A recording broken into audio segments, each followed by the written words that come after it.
Greetings, citizens of the world. As more details about pervert Hollywood producer Harvey Weinstein emerge, we see just how much favor money can buy in Tinseltown. The cover-up of Weinstein's sexually perverse escapades in Hollywood runs deep, even among mainstream actors like Matt Damon and Russell Crowe. In an extremely exposing story for The Wrap, former New York Times reporter Sharon Waxman said the New York Times refused to publish her story that exposed the sordid behavior of the movie mogul. In 2004, I was still a fairly new reporter at the New York Times when I got the green light to look into oft-repeated allegations of sexual misconduct by Weinstein, she explained. Waxman managed to track down the man who ran Miramax Italy, Fabrizio Lombardo. His real job, however, was something quite different than movie production.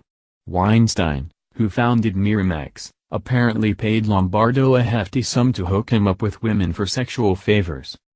According to multiple accounts, he, Lombardo, had no film experience and his real job was to take care of Weinstein's women needs, among other things, Waxman wrote.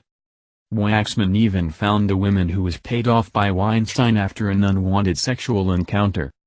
This is where it really gets bad. Weinstein, along with Damon and Crowe, pressured the New York Times not to run the story, and the Times folded.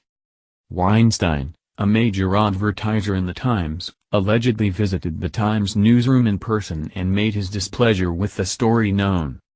The original story was never published.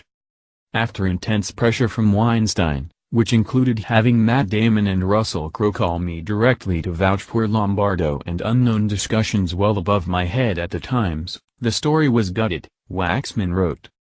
Instead, it was edited and any reference to sexual impropriety were removed. The story, which ended up being an obscure story about Miramax firing an Italian executive, was buried in the newspaper's culture section. Fast forward over 10 years, Weinstein was able to get away with his despicable behavior for decades thanks to Hollywood elites who covered for him, and because of an unprincipled news media who folded under pressure.